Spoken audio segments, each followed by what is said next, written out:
Hariom. Knowledge plus channel में हम सभी अपने प्यारे विद्यार्थियों का स्वागत करते हैं।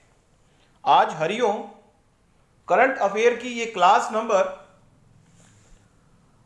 289 क्लास है और हर क्लास की तरह किसी विशेष टॉपिक के बारे में आपकी नॉलेज को शिफ्ट अप करने हम आ गए हैं और प्रयास करते हैं कि आपका नॉलेज का जो डेटाबेस है वो बढ़े और आपका इंटरेस्ट ही आपके नॉलेज के डेटाबेस को बढ़ाएगा। यदि किसी भी नॉलेज के संबंध में आपका इंटरेस्ट होगा और हम हमेशा नॉन टेक्निकल तरीके से आपकी जानकारी को शिफ्ट अप करने का प्रयास करते हैं। आज फिर न्यूज़ के माध्यम से, रिफॉर्म के माध्यम से हम आपकी नॉलेज को शिफ्ट अप करने आ गए और बहुत सारी बातें हमने आपको बतानी है। निश्चित रूप से यदि आप इंटरेस्ट देंगे तो बहुत कुछ सीख पाएंगे। आपका इंटरेस्ट ही आपके सपनों को, आपके नॉलेज के डेटाबेस को बढ़ाने में सहायता देगा। आज हम बात कर रहे हैं बॉडी के बारे में, बॉडी के रिपेयर सिस्टम के बारे में बात भी कर रहे हैं कि इस संसार में जब व्यक्ति महसूस करता है कि सुबह पढ़ने, कई लोगों को, कई बच्चों को सुबह पढ़ने बड़ा रिलीफ महसूस होता है, दोपहर को नहीं और रात को नहीं, कई रात को पढ़ना पसंद करते हैं। लेकिन हम ये बता दें कि इस संसार में यदि नॉलेज के डेटाबेस को आपने बढ़ाना है तो सुबह पढ़ना आपके लिए विशेष उपयोगी है। उसके अलावा आपके ब्रेन का, आपके जितने भी सेल हैं, उन सेल का रिपेयर होना, उनका ग्रो करना और ऑटोमेटिक अपने आप को रिपेयर करना मीन्स एक तो है सेल को रिपेयर करना, एक है सेल को क्रिएट करना, एक है सेल को मॉडिफाई करना और अपने आप को रेस से बाहर निकालना। मीन्स जब हम सोते हैं तो हमारे सेल की रिपेयरिंग होती है। इसलिए हमें अपने सोने के संबंध में विशेष रूप से ध्यान रखना चाहिए। अब न्यूज़ के बारे में अगर बात कर लें तो दिल्ली में जिस तरह से कोरोना का जो दूसरी वेव है चल रही है, 26 अप्रैल तक, आज जो है 20 अप्रैल 2021 का दिन हम बात करें, लेकिन 26 अप्रैल तक दिल्ली में लॉकडाउन लगा दिया गया है। उसके अलावा राजस्थान में 3 मई तक लॉकडाउन लगा दिया गया है। हालत बहुत बुरी है और हाई कोर्ट ने यह फैसला किया है कि लॉकडाउन अलग अलग स्टेट में, यूपी में भी कहा गया है, लेकिन यूपी सरकार उसको फिर भी काफ़ी प्रयास कर रही है, लेकिन लोगों पे सख्ती तो कर रही है, लेकिन यूपी सरकार कुछ नए विचार से अपने चीज को इंप्लीमेंट करने का विचार कर रही है। उसके अलावा अगर हम देखें कि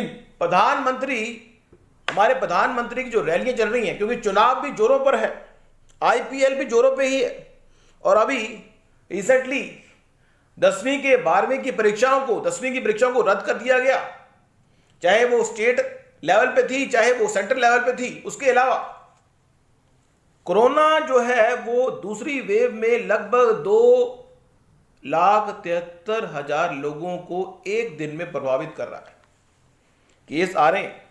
दूसरा, ऑक्सीजन की जो कमी है वो भी एक प्रकार की महत्वपूर्ण विषय बन चुका है कि जो ऑक्सीजन है वो अलग अलग स्टेट को उपलब्ध कराइए ताकि दिक्कत ना आए। राजस्थान में 3 मई तक, दिल्ली में 26 अप्रैल तक। अगर हम कोरोना के आंकड़ों की बात कर लें तो देखते हैं कि 2 सूत्रों से पता लगता है, विचारधारा से पता लगता है, समाचारों से पता लग रहा है कि लगभग हमारे इंडिया के अंदर 2.73 लाख लोग एक दिन में इन्फेक्टेड हो रहे हैं। ये अच्छी बात तो नहीं है। सरकार और डॉक्टर प्रयास तो कर रहे हैं, लेकिन फिर भी सावधानी की आवश्यकता जरूर हो रही है। 1600 के करीब लोग मृत्यु को प्राप्त हो रहे हैं। दवाई के आंकड़े की अगर बात करें, अभी सरकार का यह भी ऐलान आया है कि 1 मई के बाद 18 साल से ऊपर के 18 से 20 करोड़ जो लोग इंडिया में रहते हैं उनकी वैक्सीनेशन भी की जाएगी। उसके अलावा अगर हम, ये तो हुआ कोरोना के बारे में, अगर हम इंडियन मिसाइल के बारे में बात कर लें, हर देश जो है इंडियन मिसाइल की बात करें या वर्ल्ड की बात करें, हर देश मिसाइल बना रहा है ताकि युद्ध में उसकी उपयोगिता का लाभ वो ले सके। अब दो तरह की मिसाइल होती है, नॉन टेक्निकल तरीके से बता रहे हैं। एक सी मिसाइल है, एक बी मिसाइल है। सी मिसाइल वो है जो बैलेंसिंग फिगर से काम करती है। मिसाइल को अगर कैटेगराइज करना हो, मिसाइल वो है, उनको 5 कैटेगरी में मिसाइल एक प्रकार का एक ऐसा इंस्ट्रूमेंट है जिसके अंदर हम बम फिट करेंगे और वो मिसाइल जो है जहां पे उसको पहुंचना है वहां जाके वो उस बम का विस्फोट करेगा और तहस नहस करेगा। परमाणु बम के बारे में हम पहले बता चुके हैं कि 1998 में और 1974 में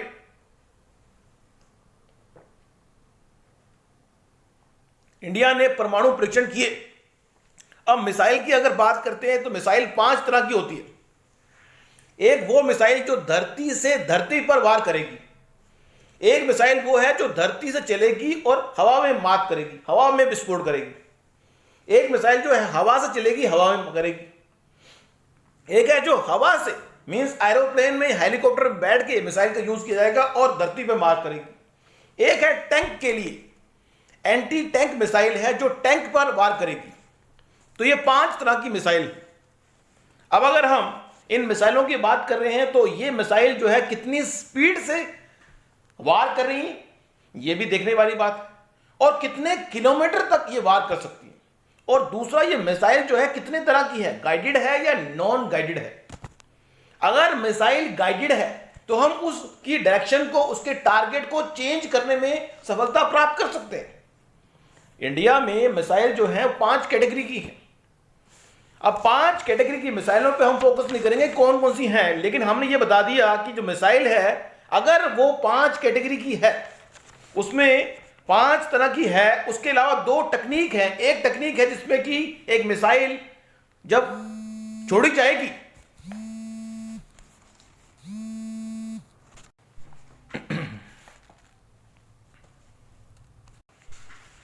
तो हम ये बता रहे थे आपको कि जो ये कंसेप्ट है कि जो मिसाइल है वो 2 तरह की है। एक मिसाइल वो है जिसमें हम अगर मिसाइल को लॉन्च करेंगे तो वो मिसाइल जो है आकाश में जाएगी और आकाश में सैटेलाइट पे जाने के बाद वो अपने टारगेट जो होगा उस पर हिट करेगी और टारगेट के साथ साथ वो बीच में, अब वो अगर वो मिसाइल गाइडेड है तो उस स्थिति में वो अलग अलग टारगेट पे भी हम उसको फोकस कर सकते हैं, चेंज ओवर भी कर सकते हैं उस टारगेट को। अगर वो अनगाइडेड है तो ऐसा नहीं है। मतलब ये एक डेटाबेस आपको हम बताने का प्रयास कर रहे हैं, क्योंकि जब एक जानकारी आपको जानकारी के लेवल पर नॉन टेक्निकल दी जाती है तो उसमें कंसेप्ट को क्लियर हम कर रहे हैं सिर्फ। अब उसके अलावा अगर हम एस्ट्रोलॉजी की बात करें, अब तो को चेंज किया हमने। अब लोग अक्सर एस्ट्रोलॉजी के माध्यम से अपने भाग्य को जानना चाहते हैं और बिल्कुल एस्ट्रोलॉजी के माध्यम से कोई व्यक्ति भी अपने भाग्य को जान सकता है, क्योंकि भाग्य जो है आपके कर्मों द्वारा क्रिएट की गई किताब है। एक्चुअल में एस्ट्रोलॉजी भाग्य के द्वारा आपके कर्मों द्वारा क्रिएट की गई किताब है। उसको पढ़ने की जो कला है अगर आपको आती है तो आप अपने भाग्य को चेकआउट कर सकते हैं कि आपका भाग्य किस एनवायरनमेंट में, किस एरिया में और किस काम को करने के लिए आपको प्रेरित कर रहा है। अब इसके संबंध में जो सबसे अच्छा जो शास्त्र है, जो पराशर होरा शास्त्र है, वो कहा गया है और पराशर ऋषि ने लिखा है। और पराशर ऋषि के जो पुत्र हैं वो व्यास जी हैं और पराशर ऋषि जो से हैं वो वशिष्ठ के पौत्र हैं। ये बात हम आपको जानकारी के रूप में बता रहे हैं। अब अगर हम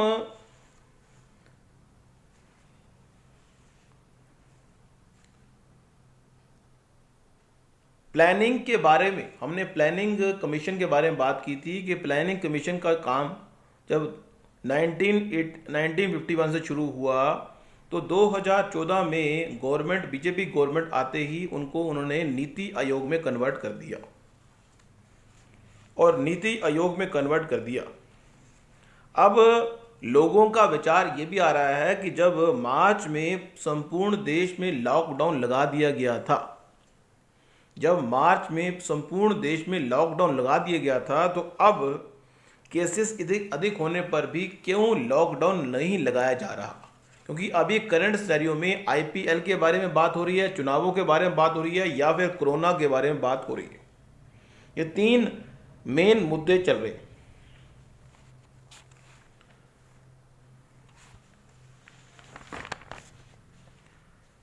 अब अगर हम सिनेमा की अगर बात करें कि जो पहली बार सिनेमा फिल्म बनाई गई 1929 में मेलेडी ऑफ लव नाम की एक विदेशी फिल्म बनाई गई, विदेशी फिल्म थी। लेकिन इंडिया में 1931 में आलम आरा नाम की जो फिल्म है 1931 में बनाई गई। बाकी इंडिया की अगर बात करें, अगर हम अपने देश में, क्योंकि फिल्म के बारे में बात कर लें, फिल्म लाइन के बारे में बात करें, क्योंकि यहाँ पे जो हमारी टॉक है इसमें हम एक प्रकार का मसाला जो देते हैं आपको नॉलेज का, वो नॉन टेक्निकल, और आपको जो भी हम बताना चाहते हैं बताने का प्रयास करते हैं। हिस्ट्री ऑफ सिनेमा की अगर बात करें, मुंबई को हम फिल्म नगरी कहते हैं। 1913 से लेके 1931 का जो दौर था वो साइलेंट फिल्म को क्रिएट करने का था। लेकिन 1931 से लेके 1950 का जो दौर था वो बोलती फिल्मों का था। 1947 के बाद फिल्म लाइन की जवानी आ गई, और उस समय जब सबसे पहले फिल्म बनी वो कुश्ती का एक मैच हो रहा था, उससे फिल्म बनी 1896। दादा साहिब फाल्के, ये एक व्यक्ति है जिसको हम फादर ऑफ सिनेमा कहते हैं। राजा हरीश चंद्र जो है फिल्म 1913 में बनाई गई, फिर 1918 में बनाई गई, फिर 1920 के दौर में महाभारत और रामायण पे फोकस किया गया, फिर 1931 में आलम आरा नाम की फिल्म बनाई गई, 1927 में 8 फिल्में बनी, 1931 इस तरह से फिल्में बनती ही गई। लेकिन ये फिल्मों का जो दौर था, अब हम एक नॉन टेक्निकल बात बताने का प्रयास कर रहे हैं कि एक संत हैं, अभी वो संत इस दुनिया में नहीं है, लेकिन फिर भी उनके फॉलोअर पूरे वर्ल्ड में हैं। वो है ओशो जी, रजीश ओशो जी के संबंध में ये कहा गया है कि उनकी एक शिष्या या उनकी जो पर्सनल सेक्रेटरी शीला के संबंध में ये कहा गया कि शीला के रेफरेंस पॉइंट से वो अमेरिका गए और वहाँ पे उन्होंने एक सेटअप किया, और सेटअप करने के बाद ये बात आई कि ओशो जी ने खुद कहा कि उन्होंने कुछ ऐसा, शीला जी ने ऐसा काम पैसे के संबंध में किया जो उनको अच्छा नहीं लगा। बाकी शीला जी जो हैं ओशो जी की शिष्या के रूप में रहे, और ऐसी कोई गलत बात यहाँ पे देखने को नहीं मिली ओशो के संबंध में। लेकिन फिर भी न्यूज़ चैनल के माध्यम से, मीडिया के माध्यम से ये बात सुनने को आती है कि जो ओशो जी का जो आश्रम था वहाँ पे कुछ ऐसी एक्टिविटी जो पब्लिक एरिया में नहीं हो सकती, ऐसी बात भी आई है। अब इसके बारे में हम ज़्यादा बात नहीं करेंगे। हमारी जो टॉक है वो एक प्रकार की नॉन टेक्निकल टॉक होती है। इस टॉक का उद्देश्य आपको जानकारी प्रोवाइड करना है। हमारी हरिओम नॉलेज पर उसकी टॉक किसी की फीलिंग को हर्ट करने के लिए नहीं बनाई गई। ये जानकारी है जो हमें पता लगी हरिओम नॉलेज प्लस के माध्यम से, न्यूज़ के माध्यम से, या इस सोशल मीडिया नेटवर्क सर्कल के माध्यम से। हम उस जानकारी को अपने एंड पर उसको शेयर करने का प्रयास करते हैं। अभी कोरोना के बारे में अगर बात कर लें कि कोरोना जो है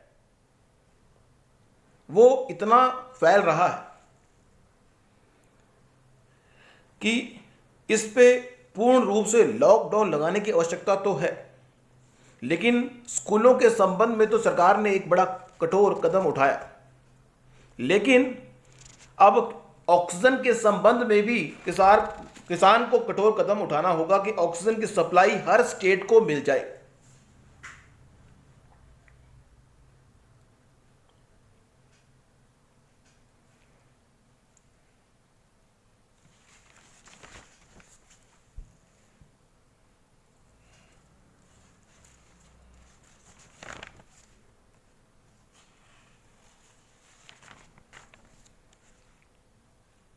तो आज की इस टॉक में इतना ही।